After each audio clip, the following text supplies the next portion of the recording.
te sens mal et ça se comprend très bien. Rien qu'en voyant ton visage, on sait que ce qui est arrivé à ton ami t'affecte beaucoup. Tu n'imagines pas à quel point ça me fait mal. J'aimerais voir Rita, faire quelque chose pour elle, mais je sais pas quoi. La meilleure façon de l'aider serait de dire tout ce que tu sais sur ce qui l'a conduit à se retrouver dans cette situation. Dana, si tu parles, tu contribueras à ce que les vrais responsables soient punis. Mais j'ai peur de parler. C'est normal d'avoir peur, mais tu peux me faire confiance. Dana, quelqu'un t'a fait des menaces? De nos jours, on confond être vaillant et être téméraire. Pourtant, bien souvent, pour être vaillant, il suffit simplement de dire la vérité. Qu'est-ce qu'il y a, Rita? Qu'est-ce que tu as? Réponds-moi. Madame, je vous en supplie. Rita, appelez une ambulance. Reculez tous, s'il vous plaît. Rita, Rita, ne meurs pas, je t'en supplie. Éloignez-la, s'il vous Rita, plaît. ouvre les yeux, s'il te plaît, Rita. Il faut se dépêcher. Son pouls est très faible. On va la Madame, perdre. il faut appeler une ambulance, s'il vous plaît. Morte? Ma maman est morte? Et comment s'appelait-elle? Quand est-ce qu'elle est morte? Comment? Pourquoi les bébés ont-ils été échangés? Qui a pris cette décision? C'est une très longue histoire, très compliquée. J'ai enterré le bébé des Sanchez pour les aider. Oui, pour tout vous dire, quand vous êtes né, Nieves a été l'ange tombé du ciel, pour moi et pour votre mère. Alors pourquoi vous êtes-vous caché quand vous avez su que je vous cherchais? Eh bien, parce que j'avais peur. Tout ce que j'ai fait, c'était pour aider. Mais je ne suis pas stupide. Je sais bien que c'était illégal.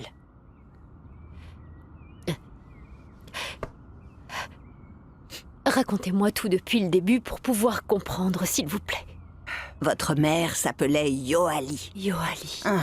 Quand elle est arrivée à l'hôpital, elle était sur le point d'accoucher. C'était une toute jeune fille de 15 ans, ou peut-être 16 ans. Ouais, c'était ma cousine. Et avant votre naissance, elle est arrivée à Mexico pour chercher du travail. Parce que là-bas, au village, il n'y avait rien du tout, on mourait de faim. Mais c'était pire ici. Elle était très faible. Et elle trouvait pas de travail. Ce qui fait qu'au moment d'accoucher, elle était très malade. C'est là que Nieves est venue me voir. Je l'ai trouvée tellement seule que, eh bien, elle m'a fait de la peine. Je lui ai demandé qui je pouvais appeler pour l'aider, et elle m'a donné le numéro de Griselda. Et je l'ai appelée pour lui demander de venir l'aider. Vous êtes né en bonne santé. Et le bébé qui était dans le berceau d'à côté, celui des Sanchez, était malade par contre. Elle a à peine vécu quelques heures. Et ensuite? Yoali est morte, quelques minutes après votre naissance. Elle n'a même pas eu le temps de vous voir. J'étais sa seule famille. Parce que ma tante, c'est-à-dire la mère de Yoali, est morte quand Yoali était encore petite. Et quand elle est tombée enceinte, son papa l'a chassée de la maison. Et il a refusé de la revoir. Quand la petite des Sanchez est décédée, on a vu que les Sanchez étaient une famille qui attendait leur petite fille avec beaucoup d'impatience. Je pouvais pas m'occuper de toi. J'arrivais à peine à me nourrir. C'est à ce moment-là qu'il nous est venu à l'esprit d'échanger les bébés. Ah, crois pas que ça a été facile, hein. J'ai regretté plein de fois de t'avoir laissé. Depuis ce jour-là, je vis avec ce sentiment de culpabilité. Mais ce que j'ai fait, je l'ai fait pour ton bien. Qui est mon père?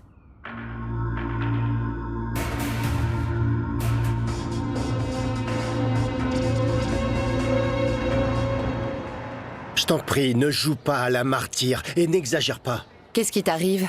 C'est évident que ça m'affecte. Que ça te plaise ou non, Rodrigo est mon fils. Celui que tu as abandonné sans aucun remords parce qu'il contrariait tes projets? Hein? Ne me regarde pas comme ça, c'est vrai. Tu imagines ce que Rodrigo avait ressenti si, en plus d'avoir eu l'accident, il avait appris que sa mère l'avait abandonné? Bon, j'ai beaucoup de mal à l'admettre, mais... Vous avez bien fait de lui dire que je suis morte. Où est-ce que j'ai soi-disant été enterrée? Est-ce que c'est arrivé que vous l'ameniez sur ma tombe? Il croit que tes cendres ont été dispersées après ton incinération. Il ne faut pas que ça change, parce que s'il apprend que tu es vivante, je doute qu'il te pardonne. Ou qu'il te pardonne, toi, de lui avoir menti pendant toutes ces années. Dans tous les cas, merci, Dario. Merci pour tout.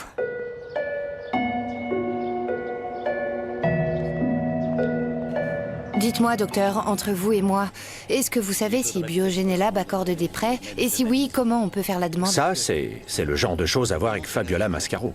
Je ne veux pas vous décourager, mais vous êtes là depuis peu. Et Fabiola Mascaro est assez dure, je sais. Mais ne vous découragez pas. Essayez quand même, ça ne vous coûte rien d'essayer. Venez. Venez avec moi, s'il vous plaît. Je vais essayer de trouver d'autres alternatives qui vous permettront de tomber enceinte. Est-ce que vous m'entendez? Mais il se fait tard. Je reprendrai rendez-vous avec vous et vous me donnerez toutes les informations. Parce que je tomberai enceinte, c'est sûr, je suis prête à tout. Vous avez vraiment envie de devenir maman? Je vais vous définir mon envie de devenir maman. Je cherche à tout prix à garder l'entreprise familiale en ma possession. Ce ne sera possible que si je donne un petit-fils à mon père. Je suis claire, docteur? Donne-moi quelques jours pour réfléchir au fait de te céder mon pouvoir sur ce qui est à mon nom à Biogenelab. Pendant combien de temps encore vas-tu accepter de laisser Lysandro obtenir ce qu'il veut? Ça suffit! Dis-moi ce que tu me caches. Attends, tu ne me fais pas confiance? Si je te cache des choses, c'est pour ton bien. Oh, mon fils. arrête, maman, s'il Comment te ça, plaît. arrête, maman? Je ne veux pas que tu aies encore plus de rancœur envers Encore Lysandro. plus, mais tu ne comprends pas que ce n'est pas possible.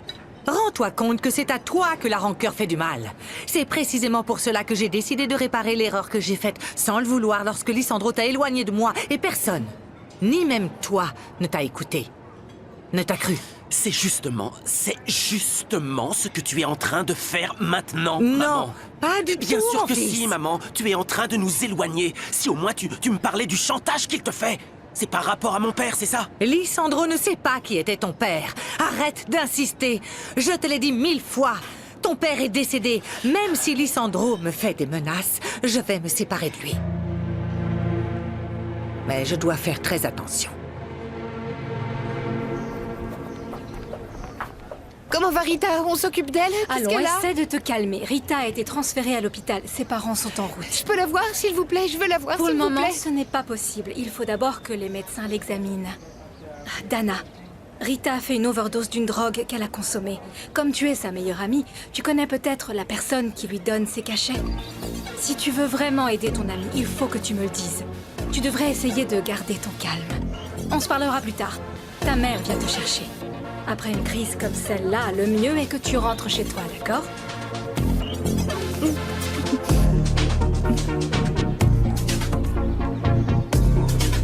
Dana va bien. C'est sa camarade qui ne va pas bien.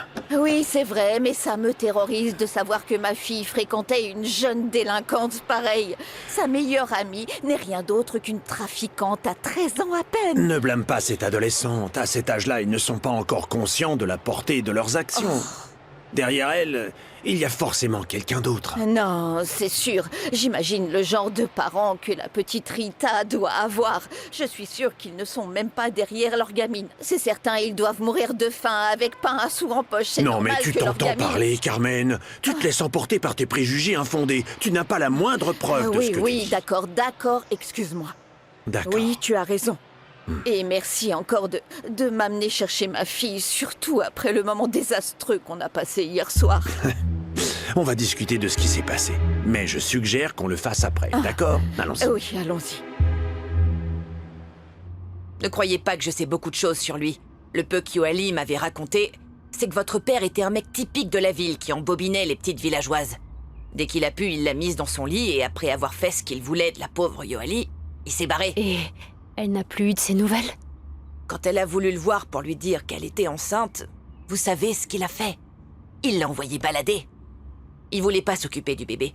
Peut-être même qu'il a quitté la ville parce que du jour au lendemain, il a disparu. Et comment s'appelait cet homme? Franchement, je me souviens pas. La grossesse de Yoali a été tellement difficile, forcément elle se nourrissait à peine et sachant que son père l'avait mise dehors, j'ai pas pensé à lui poser des questions sur le père du bébé. Pourquoi remuer le couteau dans la plaie, hein, la pauvre? J'imagine que vous êtes restés en contact toutes les deux. Non, pas du tout. Mais quand j'ai su que vous étiez à ma recherche, eh bien à ce moment-là, oui, j'ai appelé Griselda. Mais aucune de nous deux ne savait quoi faire. La seule chose qu'on s'est dite, c'est qu'il fallait vous en parler. Mais comme ça, ensemble. Parce que on se sentait pas prête. Il faut dire aussi qu'on avait peur que vous portiez plainte contre nous. D'ailleurs, on a encore peur, n'est-ce pas? Bien sûr. C'est vrai.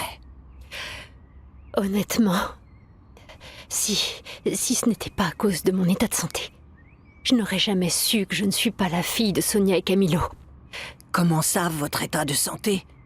Je suis atteinte d'une maladie assez délicate et je l'ai contrôlée plus ou moins avec des médicaments qui m'ont permis de la freiner, mais ce dont j'ai vraiment besoin, c'est d'une greffe de foie. C'est pas vrai. Nieves, t'as entendu? Une greffe de rein?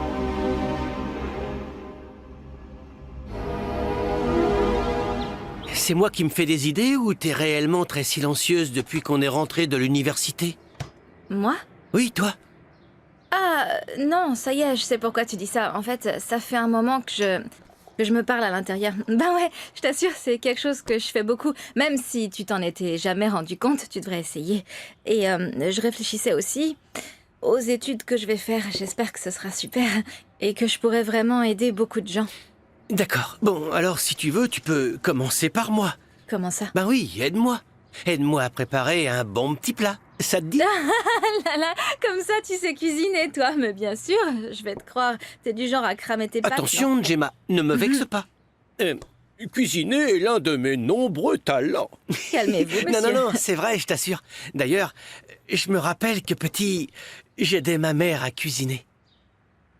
Enfin, j'ai quelques souvenirs. Ah, c'est mignon. Tu me montres une photo de ta maman? Comme ça, quand tu me parleras d'elle, je pourrais la visualiser. Je n'en ai qu'une, mais je peux te la remontrer si tu veux. D'accord, fais voir. Regarde, c'est elle.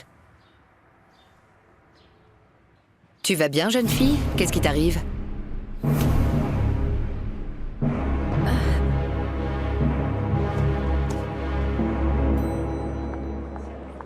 Ah, puis-je savoir où était le petit couple?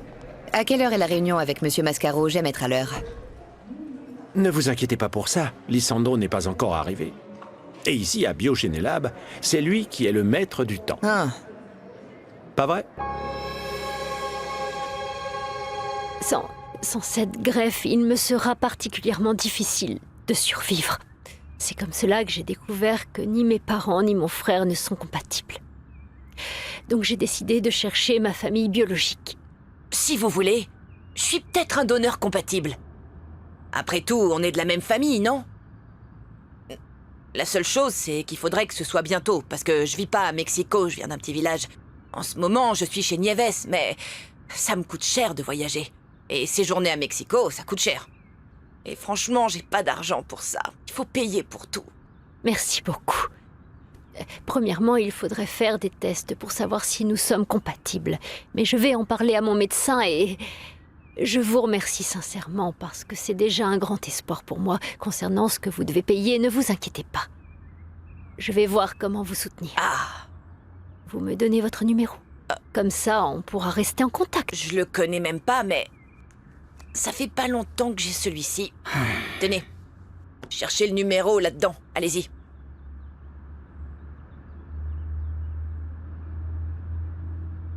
Voilà, je l'ai. Je vous enverrai mon numéro tout à l'heure pour que vous l'ayez et je vous rappellerai sans attendre par rapport à la greffe. Ah. Nieves,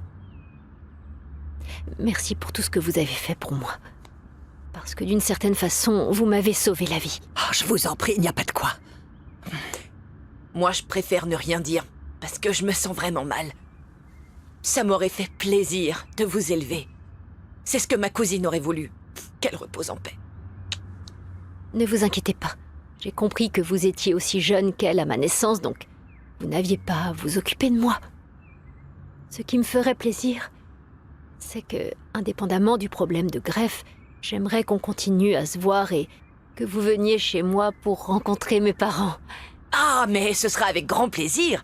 Mais je serai plus qu'heureuse de pouvoir passer du temps avec ma nièce. Et j'espère qu'un jour, si Dieu le veut, vous arriverez à me voir comme votre tante.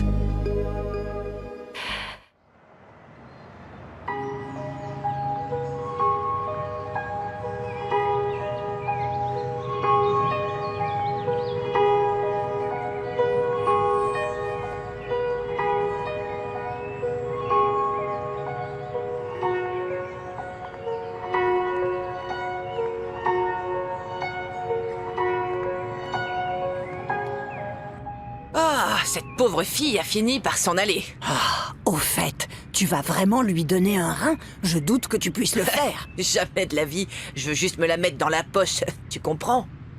Quand ils me feront les tests, c'est sûr qu'ils me rejetteront. Pourquoi? J'ai eu l'hépatite.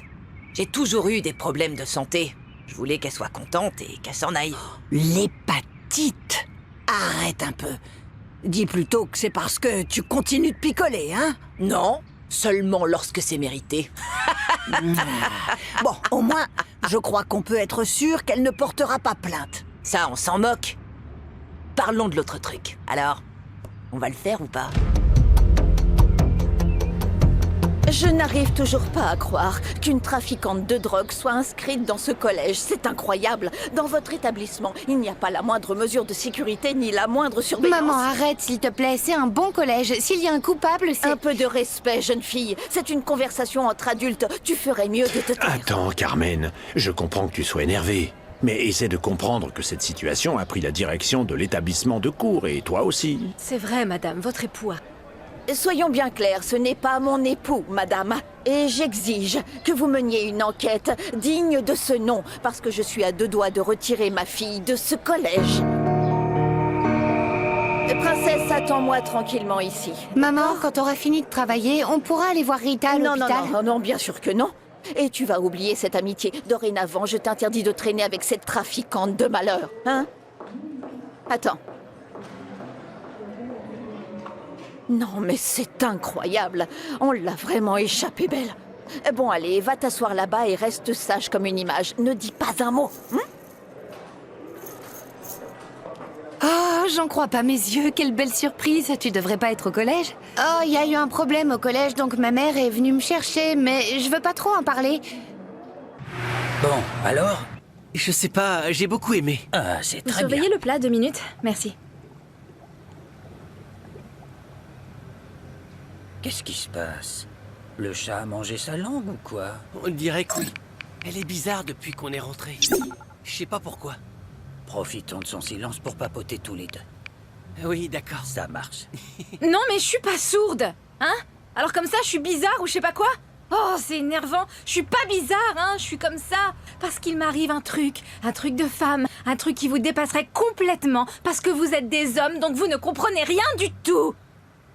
Je vais aux toilettes.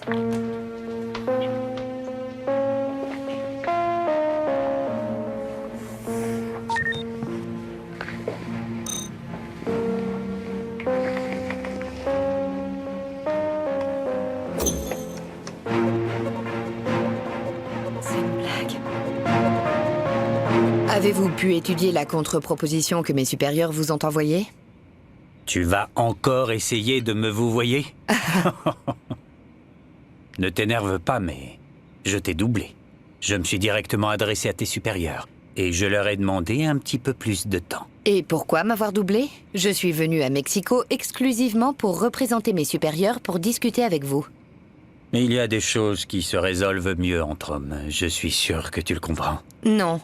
Franchement, je ne comprends pas. Je suis ici parce que je suis la responsable de cette négociation. Si ce qu'il vous faut, c'est du temps, très bien. Je resterai le temps qu'il faudra. Comme vous le comprenez tous les deux, je ne peux pas rentrer aux États-Unis tant que nous n'avons pas signé. Je sais bien. Et je regrette les désagréments que tout cela pourrait te causer. Mais ta patience sera récompensée, je te l'assure. Très bien. Je vous laisse pour que vous puissiez méditer plus longtemps sur votre réponse. Excusez-moi. Je vous remercie. Je vous en prie. Les femmes, les hormones et leurs sautes d'humeur, quel cauchemar! Il était temps que tu répondes. Je t'ai envoyé plein de messages et toi tu les lis et tu réponds même pas. Mais qu'est-ce qui t'arrive enfin? Attends, dis-moi, il y a moyen que tu te calmes un petit peu, là? Tout le collège raconte que c'est Rita qui vend les bonbons. Elle a rien à voir là-dedans. Elle est bête, je te l'ai toujours dit. Écoute, tu ne devrais plus la fréquenter. Non mais c'est toi en fait? C'est toi qui as mis la drogue dans le sac à dos de Rita? Bébé, je l'ai fait pour te sauver. Tu avais peur de te faire prendre, alors j'ai détourné leur attention. Techniquement, c'est de ta faute. Oui, d'accord, mais il n'y avait aucune raison de mêler Rita à tout ça. Au lieu de t'inquiéter pour ton idiote de copine, cherche plutôt un moyen de me payer même si tu ne récupères pas les bonbons. Je refuse de perdre cet argent. Eh ben, désolé pour toi, parce que je vendrai plus jamais ces cochonneries pour toi. Ah, et d'ailleurs, toi et moi, on n'est plus ensemble. Qu'est-ce que t'es stupide! Tu croyais vraiment qu'on était ensemble, toi et moi? Écoute-moi, petite sotte, si jamais tu ouvres ta grande bouche, tout ça va mal se terminer. Parce que les patrons ne se gêneront pas pour s'en prendre à toute ta petite famille. Tu as entendu? Non, non, s'il te plaît, non. Ne mêle pas ma mère et mes frères à tout ça, s'il te plaît, je t'en supplie. À partir de maintenant, tu feras tout ce que je te dirai. Et commence par oublier ton imbécile de copine. Qui sait, elle va peut-être mourir d'overdose et personne ne saura rien.